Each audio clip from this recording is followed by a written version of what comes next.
On a crisp autumn evening in Boston, Judge Marcus Thompson sat in his chambers, reviewing the day's final case notes. The old wooden clock on his wall showed 7:45 p.m., well past the usual court hours. At 52, he was known for these late nights, a habit that had helped him become one of the most respected figures in the Massachusetts judicial system. The large windows of his office overlooked the historic downtown area, where streetlights were beginning to flicker on. Judge Thompson loosened his bow tie, a Friday ritual that marked the end of another demanding week. His desk was neat and organized, with law books arranged by topic, a habit he'd maintained since his early days as a young attorney. 20 years ago, Marcus had started as a public defender in these same courts. Born to working-class parents in South Boston, he worked his way through law school by holding two jobs, one at a local library during the day and another as a security guard at night. His mother, a school teacher, had always told him, "Education is the key that opens all doors." Those words had guided him through the challenging years. Now, as the first African-American Chief Justice of the Massachusetts Superior Court, Judge Thompson carried both the pride and pressure of his position. His colleagues respected him for his thorough understanding of the law and his ability to handle complex cases with fairness and wisdom. Even those who disagreed with his rulings acknowledged his deep commitment to justice. Earlier that day, he had presided over a difficult case involving a young man caught in the cycle of poverty and crime. The case had reminded him of his own childhood friend, Michael, who had taken a different path and ended up serving a 15-year sentence. These personal experiences shaped Thompson's approach to justice, firm but fair, always considering the human element behind each case. As he packed his briefcase, Judge Thompson smiled at the family photo on his desk. His wife Diana, a pediatrician, and their two teenage children, Marcus Jr. and Lauren, were his anchor. Despite his busy schedule, he never missed their Sunday family dinners, a tradition that kept him grounded amid the pressures of his position. The courthouse halls were quiet now, with only the occasional echo of the cleaning staff's footsteps. Thompson nodded warmly to Mrs. Rodriguez, the elderly janitor who had worked there for 30 years. She had seen him rise from a young lawyer to his current position and always greeted him with a proud smile. Walking to the parking garage, he thought about tomorrow's community youth program. He had started this initiative 5 years ago, mentoring young people from underprivileged neighborhoods. It was his way of showing them that their dreams, no matter how big, were achievable through hard work and determination. His black Mercedes sedan was one of the few cars left in the garage. The car was his one indulgence, a symbol of how far he'd come from the days when he rode 3 buses to get to law school. He had bought it last year after his appointment as Chief Justice, though some of his colleagues teased him for still driving himself instead of having a court-appointed driver. As he settled into the leather seat, Judge Thompson checked his phone. There was a message from Diana about picking up some groceries for tomorrow's breakfast. He smiled, thinking about how she still treated him like any other husband, not the powerful judge others saw him as. The evening traffic was light as he pulled out of the garage. The familiar streets of Boston stretched before him, the same streets where he had once delivered newspapers as a boy. Now, his name appeared in those same papers, usually associated with landmark rulings and progressive justice reform. Little did Judge Thompson know that this routine drive home would soon become one of the most significant moments in his career, not for a legal decision, but for an encounter that would challenge everything he stood for and believed in. As he turned onto Beacon Street, the events about to unfold would not only test his character, but would also spark a conversation that would reshape law enforcement practices in Boston and beyond. The clock on his dashboard read 8:00 p.m. as he stopped at a red light, his mind already on tomorrow's plans, unaware that in just a few minutes, his life would take an unexpected turn. Red and blue lights flashed in Judge Thompson's rearview mirror, painting the dark street in alternating colors. It was 8:15 p.m., and Beacon Street was unusually quiet for a Friday night. The judge checked his speedometer. He had been driving exactly at the speed limit. With years of experience in the legal system, he knew the proper procedure and carefully pulled his black Mercedes to the curb. Officer James Barrett watched the luxury car from his patrol vehicle. At 38, he was a 12-year veteran of the Boston Police Department. His record showed a pattern that few had questioned. Out of his last 100 traffic stops, 85 involved minority drivers. Tonight, he had been following the Mercedes for 6 blocks, looking for any reason to make a stop. The streetlights cast long shadows as Barrett radioed in the license plate number. The response came back quickly. The car was registered to Marcus Thompson, but Barrett didn't bother to check the owner's background further. Instead, he adjusted his body camera and stepped out of his patrol car, his right hand resting near his weapon, a habit he claimed was standard procedure. Inside the Mercedes, Judge Thompson took several deep breaths. He had been in this situation before, though not since becoming Chief Justice. His hands remained visible on the steering wheel, just as he had taught his own teenage son to do. The car's interior light was on, and his window was already rolled down halfway, small details that could make a big difference. Officer Barrett approached with heavy footsteps, his flashlight beam moving from the car's trunk to the interior, even though the street was well lit. The light lingered on Judge Thompson's face, then swept across the empty passenger seat and the back of the car. The expensive briefcase and judicial documents on the back seat didn't catch his attention. License and registration, Barrett demanded, skipping any greeting. His tone was sharp, carrying the kind of authority that seemed more about power than public service. The body camera on his chest recorded everything, though he seemed unconcerned about his behavior. Judge Thompson spoke in a clear, calm voice. "Good evening, officer. May I ask why I'm being stopped?" He maintained eye contact through the rearview mirror, noting Barrett's name tag and badge number. Simple habits from his days as a defense attorney. "Suspicious driving patterns," Barrett replied, his flashlight beam still aimed at Thompson's face. "You made several lane changes back there." It wasn't true, and both men knew it. The judge had driven the same route home for 15 years, always in the same lane. As Thompson reached slowly for his wallet, Barrett's hand moved closer to his weapon. "Keep your hands where I can see them," he barked, despite having just demanded identification.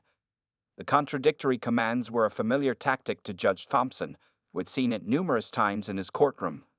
"Officer Barrett," Thompson said evenly, "I'm reaching for my identification, as you requested. I'm also informing you that I'm Judge Marcus Thompson of the Superior Court." He moved with deliberate slowness, watching Barrett's reaction in the mirror. But Barrett's demeanor didn't change. If anything, his suspicion seemed to increase. "Sure you are," he said with obvious disbelief. "Step out of the vehicle, sir." He emphasized the last word with subtle mockery. The situation was escalating quickly. Cars passed by slowly, some drivers noticing the scene. Judge Thompson remained calm, though his heart rate had picked up. 20 years on the bench, and here he was, being treated like a suspect for simply driving home.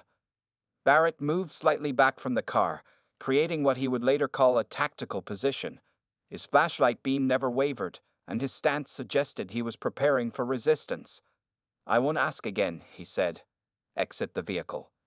Judge Thompson knew this moment could go in several directions. His position as Chief Justice meant nothing right now. He was just another black man being stopped by a police officer who had already decided what kind of person he was dealing with. The next few minutes would test everything he believed about the justice system he served. As he reached for his door handle, Thompson noticed a young woman across the street had stopped walking and taken out her phone. She wasn't the only one. Several passers-by had slowed down, sensing that something wasn't right about this traffic stop. Little did anyone know, this moment would soon become much more than just another Friday night in Boston. "Keep your hands visible," Barrett commanded again, his voice echoing down the quiet street. The red and blue lights continued their silent dance, witnesses to a scene that was about to change many lives forever. Judge Thompson stepped out of his Mercedes carefully, his movements slow and deliberate. The cold night air hit his face as he straightened his suit jacket. Officer Barrett stood a few feet away, his flashlight beam still trained on Thompson's face, creating harsh shadows across the quiet street. "Hands where I can see them," Barrett commanded again, even though Thompson's hands were clearly visible at his sides. The judge's leather briefcase remained in the car, along with his phone and the grocery list from Diana. Streetlights cast an orange glow over the scene, mixing with the red and blue flashes from the patrol car. "Officer Barrett," Thompson spoke calmly, his deep voice carrying the same authority he used in his courtroom. "I want to reach for my identification. It's in my inside jacket pocket." He kept his tone steady, though his heart raced beneath his calm exterior. After 20 years of presiding over cases, he never imagined being on this side of the law. Barrett's response was immediate and aggressive. "Turn around and place your hands on the vehicle." His right hand now rested openly on his weapon, a gesture that didn't go unnoticed by the small crowd beginning to gather on the sidewalk. Judge Thompson didn't move. "Officer, I am Judge Marcus Thompson of the Massachusetts Superior Court. My judicial ID is in my pocket. There's no need for this level of escalation." He maintained eye contact with Barrett, his years of courtroom experience helping him stay composed.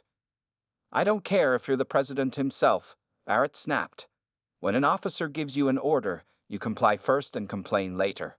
His face showed a mix of anger and something else, perhaps frustration that his authority was being questioned. More cars were slowing down now. A city bus stopped across the street, its passengers pressing against the windows.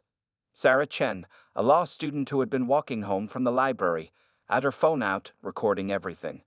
Her hands shook slightly, but she kept filming, knowing the importance of documenting what was happening. "This stop is unlawful," Thompson stated firmly. "You haven't provided any valid reason for pulling me over. I would like to speak with your supervising officer." His words were precise, chosen carefully from years of legal experience. He knew his rights, but he also knew how dangerous this situation could become. Barrett stepped closer, his body language growing more threatening. "Listen here," he started, but was interrupted by the crackle of his radio. Another police car was approaching, its sirens silent but lights flashing.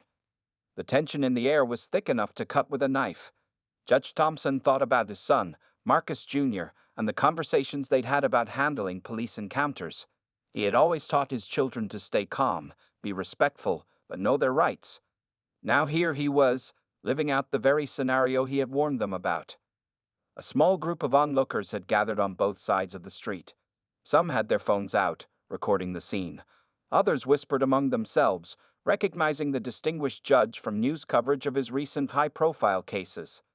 "Officer," Thompson tried one more time, "you're making a serious mistake. Your body camera is recording this encounter, and there are numerous witnesses. I suggest you take a moment to consider your next actions carefully." Barrett's face reddened. This wasn't how his traffic stops usually went. Most people he pulled over were intimidated, apologetic, or angry, but this calm confidence unsettled him. "Turn around and place your hands on the vehicle now," he shouted, his voice echoing off the nearby buildings. Just then, another patrol car pulled up. Lieutenant Maria Rodriguez stepped out, quickly assessing the situation. Our arrival would change everything, but for now, Judge Thompson stood his ground, hands visible, facing a decision point that would impact not just his life, but the entire Boston law enforcement community. The night air grew colder, and somewhere in the distance, a church bell struck 9 times. What had started as a routine drive home had become a moment that would soon make headlines across the country, forcing everyone involved to confront uncomfortable truths about power, prejudice, and justice in America. Sarah Chen's hands trembled as she held her phone steady, recording the confrontation between Judge Thompson and Officer Barrett. The 24-year-old law student had been walking home from the library when she noticed the traffic stop. As a third-year student at Boston University Law School, she immediately sensed something wasn't right about the situation. The screen of her iPhone showed every detail in sharp clarity: the respected judge standing calmly by his Mercedes, Officer Barrett's aggressive stance, and the growing crowd of onlookers. Sarah had actually attended one of Judge Thompson's guest lectures last semester. She remembered how he had spoken about the importance of documenting injustice, though she never imagined she'd be recording him in such a situation. "Keep that camera rolling," a middle-aged woman next to her whispered. "This needs to be seen."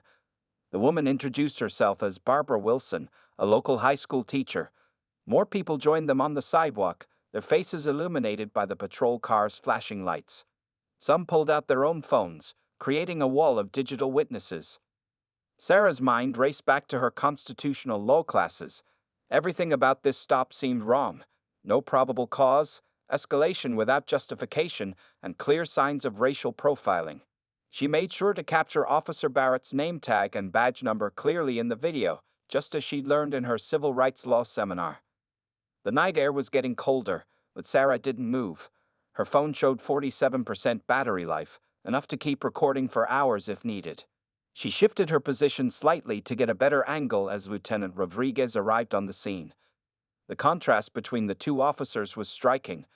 Barrett's aggressive stance versus Rodriguez's professional demeanor. "I'm streaming this live on social media," another bystander announced loudly. His words seemed to make Officer Barrett even more agitated. The man identified himself as Marcus Washington, a local journalist who had covered several of Judge Thompson's cases. He stood next to Sarah, his professional camera providing another angle of documentation. Sarah noticed details that others might miss. The way Judge Thompson kept his hands visible at all times, his measured tone, the slight shake in Officer Barrett's hand as he realized the situation was slipping out of his control. Her law school training helped her understand the legal significance of every moment. The city bus was still stopped across the street, its passengers pressed against the windows. The driver, an older man named James Turner, had purposely kept the bus there, knowing his vehicle's dashcam was capturing everything from yet another angle. He would later submit this footage to investigators. "This is why I want to be a civil rights attorney," Sarah whispered to Barbara. Her own experiences as an Asian American woman had drawn her to study law, but witnessing this scene strengthened her resolve. She'd spent the past summer interning at a law firm that specialized in police misconduct cases, and she recognized every red flag in Barrett's behavior. Lieutenant Rodriguez was now speaking into her radio, her voice calm but authoritative. Sarah's phone picked up fragments of the conversation.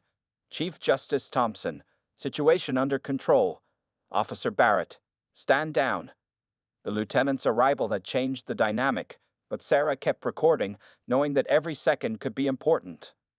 A police helicopter appeared overhead, its spotlight creating harsh shadows on the street below. News vans were beginning to arrive. Someone had tipped off the local stations. Sarah realized she was capturing a moment that would likely appear in her future law school textbooks. The crowd had grown to about 30 people now, representing a cross-section of Boston society, students, professionals, service workers heading home from late shifts.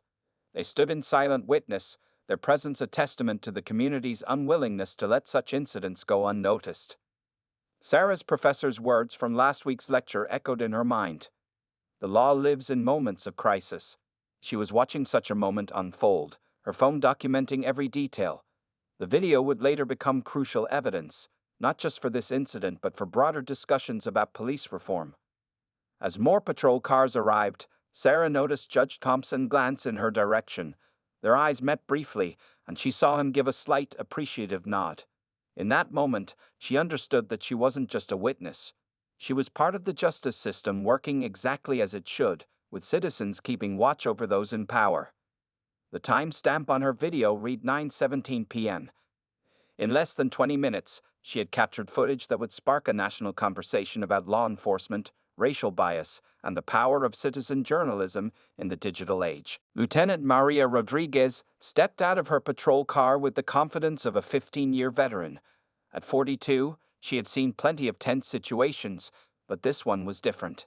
Even before she fully grasped the scene, she recognized Judge Thompson from last month's police training seminar where he had spoken about constitutional rights and proper police conduct. "Officer Barrett, stand down," she commanded in a clear, firm voice. The lieutenant's arrival created an immediate shift in the atmosphere. Her crisp uniform and calm demeanor contrasted sharply with Barrett's aggressive stance. She had worked her way up through the ranks, earning respect for her fair treatment of both citizens and fellow officers. Barrett turned toward her, his face showing a mix of frustration and confusion. "Lieutenant, this subject is being uncooperative," he started, but Rodriguez cut him off with a raised hand. She had reviewed Barrett's record just last week, 6 civilian complaints in the past year alone, all involving minority drivers. "Good evening, Judge Thompson," Rodriguez said, moving between Barrett and the judge. "I apologize for this situation." She noticed Thompson's perfectly pressed suit, his calm demeanor, and most importantly, his still visible hands. The gathering crowd murmured as they recognized her professional approach. Judge Thompson nodded respectfully. "Lieutenant Rodriguez, I remember your questions from the seminar. They were quite insightful." His voice carried the same measured tone he used in his courtroom, though the situation was far from a normal legal proceeding. Rodriguez turned to Barrett, her expression serious. "Officer, turn off your flashlight and step back to your vehicle." Her words weren't just a suggestion, they were an order from a superior officer. Barrett hesitated for a moment, then slowly lowered his flashlight. His hand finally moved away from his weapon. The lieutenant pulled out her notebook and began documenting everything. The time was 9:23 p.m. The temperature had dropped to 52 degrees. 17 civilians were watching from the sidewalk. 6 phones were recording. 2 news vans had just pulled up. These details would all matter later. "Judge Thompson, would you mind sharing your version of events?" Rodriguez asked, though she had already pieced together most of what had happened. She positioned herself so that her body camera could clearly record his statement. As Thompson explained the baseless stop, Rodriguez noticed Barrett shifting uncomfortably by his patrol car. She had seen this before. Officers who let authority go to their heads, who forgot their true purpose was to serve and protect all citizens equally. "I saw no traffic violations," Thompson concluded. Officer Barrett provided no valid reason for the stop, and his approach was unnecessarily aggressive from the start. His words were measured, chosen carefully like he was delivering a court opinion. Rodriguez made eye contact with several of the witnesses, including Sarah Chen, whose steady hand was still recording everything. The lieutenant knew this moment could either escalate into a PR nightmare or become an opportunity for positive change. "Judge Thompson, you're free to go," she announced clearly. Then, turning to Barrett, she added, "Officer, remain here. We'll need to file a complete incident report." Her decision was swift but by the book. Barrett's face reddened, but he stayed silent. The crowd began to disperse, but not before several people shared their contact information with both the judge and lieutenant. The news crews were setting up their cameras, ready to capture whatever happened next. Judge Thompson gathered his belongings from his car, but didn't leave immediately. Instead, he approached Lieutenant Rodriguez. "This isn't about one officer or one traffic stop," he said quietly. "This is about systemic issues that need addressing." Rodriguez nodded, understanding the larger implications. As a Latina officer who had faced her own challenges in the force, she knew exactly what he meant. "Judge Thompson, I hope you'll consider working with us on improving our training programs," she replied. The night had turned into something unexpected, not just another traffic stop gone wrong, but a potential catalyst for change. As Thompson finally prepared to leave, Rodriguez handed him her card. "We'll need your official statement tomorrow," she said, "and perhaps we can discuss those training programs." The judge smiled for the first time since the incident began. "Lieutenant, I believe this unfortunate situation might have a silver lining." He glanced at Officer Barrett, who was now sitting in his patrol car, before adding, "Sometimes the best lessons come from our most uncomfortable moments." The red and blue lights finally stopped flashing, but their echo would remain in department policies and training manuals for years to come. What had started as a biased traffic stop was transforming into an opportunity for real reform. By midnight, Judge Thompson's traffic stop had become breaking news across Boston. In the modern newsroom of Channel 5, reporters scrambled to piece together the story. Sarah Chen's video had already gone viral on social media, reaching over 100,000 views in just 3 hours. The young law student found herself being interviewed via Zoom from her apartment, her hands still shaking slightly as she recounted what she had witnessed. The next morning, Judge Thompson sat in his home office, his coffee untouched. Diana, his wife, watched the news coverage with a mixture of anger and pride. Their phones hadn't stopped ringing since dawn. Calls from civil rights lawyers, community leaders, and news outlets across the country. Their teenage son, Marcus Jr., had already seen the video shared multiple times in his high school group chats. "Dad, you're trending on Twitter," Lauren, their daughter, announced during breakfast. The family's usual Saturday morning peace was interrupted by camera crews positioned outside their house. Through the window, they could see reporters standing in the drizzling rain, waiting for a statement. Instead of hiding from the media attention, Thompson made a decision that would change everything. He called a press conference for 2 p.m. at the courthouse. "This isn't just about me," he told his family. "This is about every person who's ever been profiled but didn't have a judge's title to protect them." At police headquarters, Lieutenant Rodriguez spent the morning reviewing Officer Barrett's bodycam footage. Each viewing revealed new details: the unnecessary aggression, the baseless stop, the clear bias in Barrett's actions, She had already filed a preliminary report, marking it Priority 1, a designation usually reserved for the most serious incidents. Police Chief William Carson called an emergency meeting with his command staff. The department's public affairs office was flooded with calls from reporters and civil rights organizations. On his desk lay a formal complaint, typed and filed by Judge Thompson himself, along with statements from 12 witnesses. "This isn't going away with a simple apology," Chief Carson told his staff. "We need real action." He looked particularly at the training division, knowing they would need to completely revamp their protocols. The chief had known Judge Thompson for years. They had served together on several community outreach committees.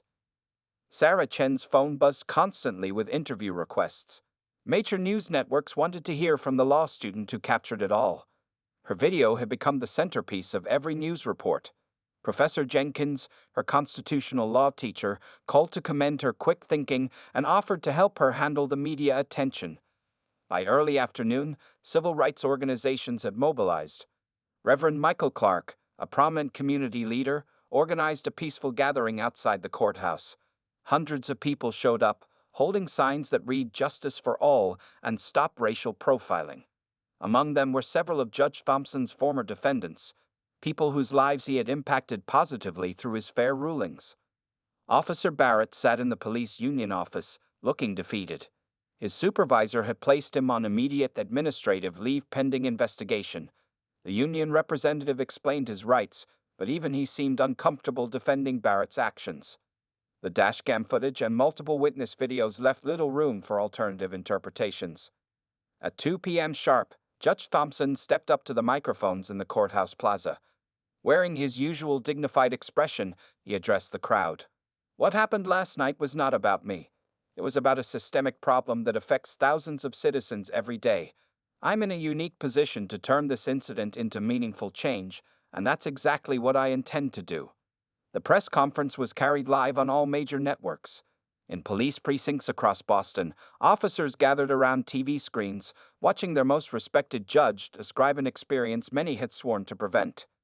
Some officers nodded in agreement. Others shifted uncomfortably, recognizing their own potential biases. Lieutenant Rodriguez stood at the back of the crowd during the press conference. She noticed how Judge Thompson never called for punishment or revenge. Instead, he spoke about education, reform, and the opportunity for positive change. His words would later be quoted in police academies nationwide. As evening approached, the story had reached national prominence. Civil rights leaders from across the country were booking flights to Boston. What started as one traffic stop was quickly becoming a catalyst for examining police practices nationwide. Judge Thompson's calm dignity in the face of injustice had struck a chord that couldn't be ignored. 1 week after the incident, Internal Affairs investigator Captain Lisa Martinez sat in her office, surrounded by stacks of documents. Her desk displayed 3 computer monitors, one showing Officer Barrett's complete service record, another playing the various videos of the incident, and the third listing similar complaints from the past 5 years. "Look at this pattern," she told her partner, Detective James Wilson. They had spent the last 7 days digging through Barrett's traffic stop history. The numbers were disturbing. Out of his last 200 stops, 167 involved minority drivers. More concerning were the timestamps. Most stops happened during evening hours, often with no clear violations cited. The investigation room buzzed with activity. Teams of officers reviewed bodycam footage from Barrett's previous stops, looking for similar behavior patterns. Lieutenant Rodriguez had provided a detailed report of what she witnessed that night, her neat handwriting filling 12 pages with observations and concerns. "We've got 23 new complaints," Detective Wilson announced, placing another folder on Martinez's desk. Since the incident with Judge Thompson, other citizens had come forward, sharing their own experiences with Officer Barrett. Each story showed a similar pattern: aggressive behavior, unclear reasons for stops, and a clear bias in who he chose to pull over. Meanwhile, across town, the police department's data analysis team made some startling discoveries. Their computers ran through 5 years of traffic stop data, creating charts and graphs that showed undeniable patterns. Officers gathered around as the lead analyst, Dr. Sarah Peterson, presented her findings. "It's not just Barrett," she explained, pointing to the statistical analysis on the screen. were seeing concerning patterns across certain areas and time periods. The data revealed hot spots where minority drivers were stopped at rates far higher than the local population would suggest. Back in the Internal Affairs Office, Captain Martinez interviewed Officer Barrett's former partners. Many seemed uncomfortable, shifting in their seats as they recalled incidents they had witnessed but never reported. One young officer, tears in her eyes, described how Barrett had taught her to profile vehicles based on the driver's appearance. He called it proactive policing. The officer admitted, her voice shaking, "I knew it was wrong, but I was new, and he was my training officer." Her testimony would later become a crucial part of the investigation, highlighting how bad practices could be passed down to new officers. Judge Thompson visited the Internal Affairs Office that afternoon, bringing with him a thick folder of court cases. Over the past 5 years, he had presided over several cases where Barrett's arrests were questioned. At the time, each case seemed isolated. Now, viewed together, they told a disturbing story. These cases never should have made it to court, Thompson explained, spreading the documents across Martinez's desk. The probable cause was questionable in each one, but without video evidence, it was often just the officer's word against the defendant's. The investigation expanded beyond Barrett. Captain Martinez's team began examining the supervision structure that had allowed such behavior to continue unchecked. They discovered that Barrett's direct supervisor had ignored several red flags, filing away complaints without proper investigation. In the police department's technology division, experts enhanced the video footage from the incident. Frame by frame, they analyzed Barrett's body language, his tone of voice, and his escalation of the situation. The enhancement revealed details that hadn't been visible before, including subtle threatening gestures that could have led to a dangerous confrontation. Lieutenant Rodriguez provided her own detailed analysis of the incident. Her experience in training other officers helped identify exactly where Barrett had violated department protocols. She marked each violation in red ink on the transcript: unnecessary escalation, failure to state the reason for the stop, aggressive stance, contradictory commands. By the end of the week, Captain Martinez had compiled a report over 200 pages long. It included witness statements, statistical analysis, pattern evidence, and recommendations for departmental changes. The report didn't just focus on Barrett, it exposed systemic issues that needed addressing. This goes deeper than one officer, Martinez told Chief Carson during their briefing. We're looking at a culture that needs changing. She pointed to the maps showing traffic stop patterns, the testimony from other officers, and the years of overlooked complaints. The investigation had uncovered not just individual misconduct, but a web of institutional practices that needed reform. As Captain Martinez prepared to present her findings to the police commission, she knew this case would change more than just one officer's career. It would transform how the entire department operated. 3 months after the traffic stop incident, the Boston Police Department's main training room looked very different. Judge Thompson stood at the podium, facing 60 police officers from various precincts. Among them sat Officer Barrett, no longer in uniform, but attending as part of his mandated retraining program. Today, we're not here to point fingers, Thompson began, his voice carrying the same calm authority he used in his courtroom. We're here to learn from each other. The training session was part of a new program called Community First Policing, developed jointly by Judge Thompson and Lieutenant Rodriguez.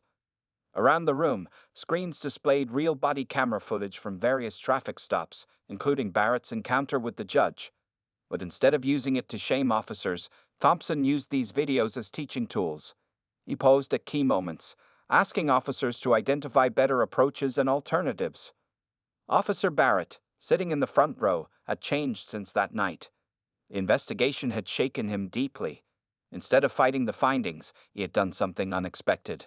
He had admitted his biases and asked for help. Now he shared his own story with fellow officers, becoming an unexpected advocate for change.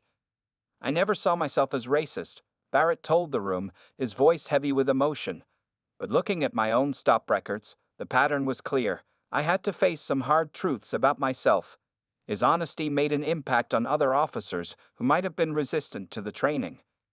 Lieutenant Rodriguez had become the department's new head of training reform. She worked closely with community leaders to develop new protocols for traffic stops. Every officer now had to complete monthly bias recognition exercises, and their stop records were regularly reviewed for concerning patterns.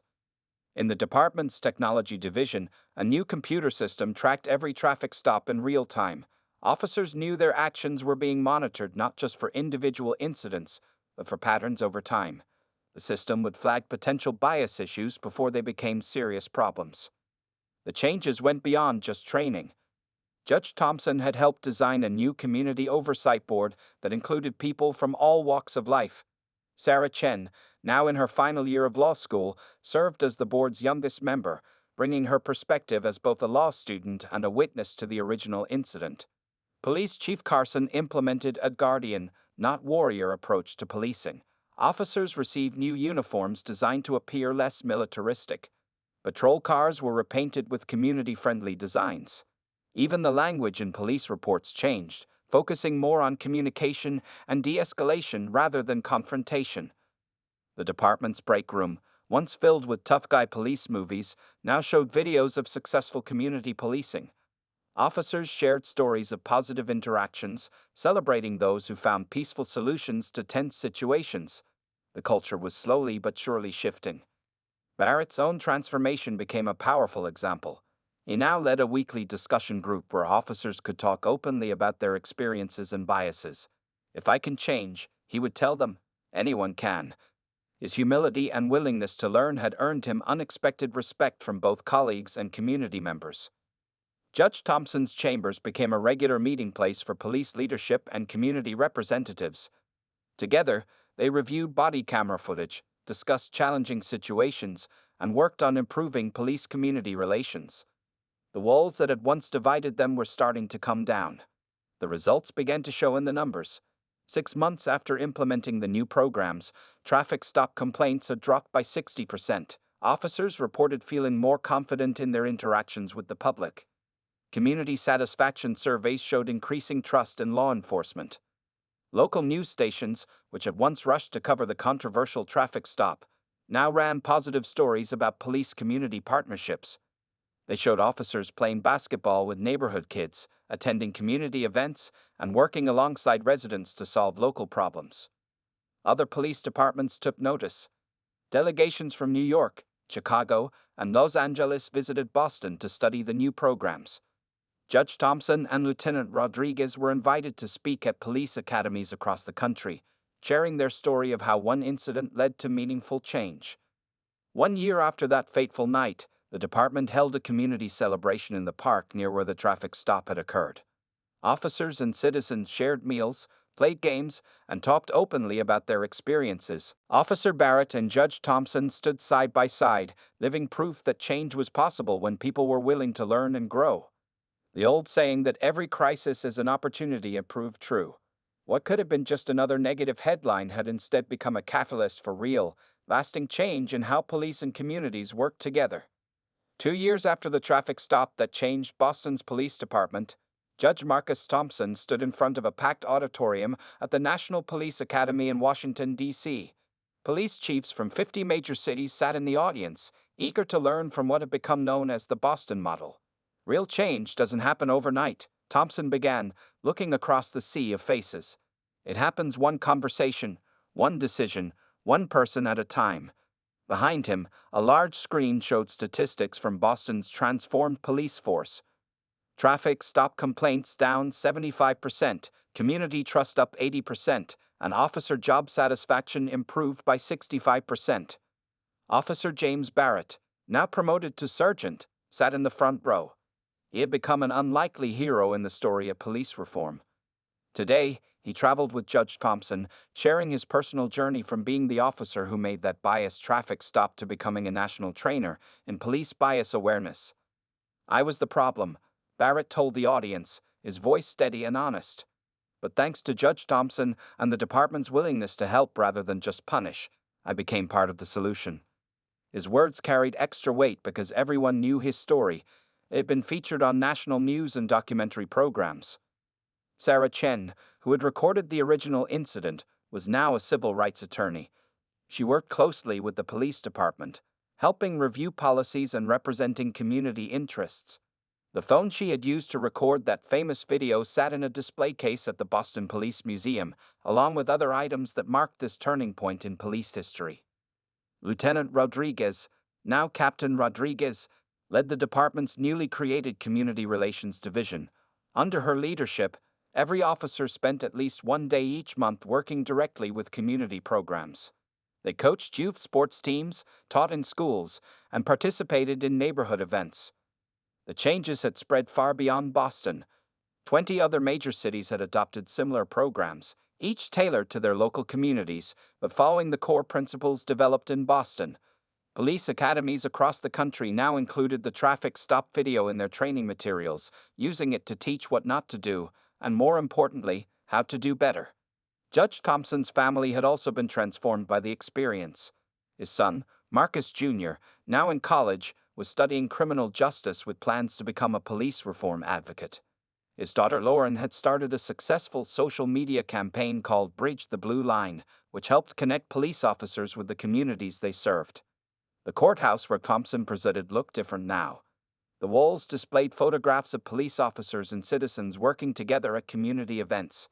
His favorite picture showed Officer Barrett playing basketball with teenagers in the same neighborhood where he had once conducted biased traffic stops. Even the physical appearance of policing had changed.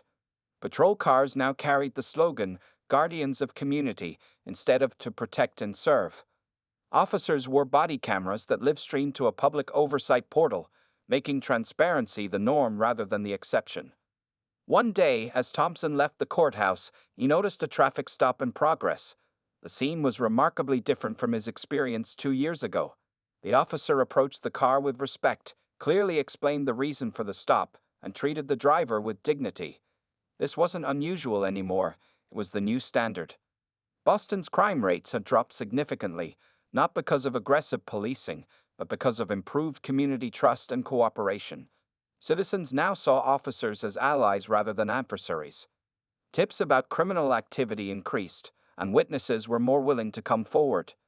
The city had become a model for modern policing.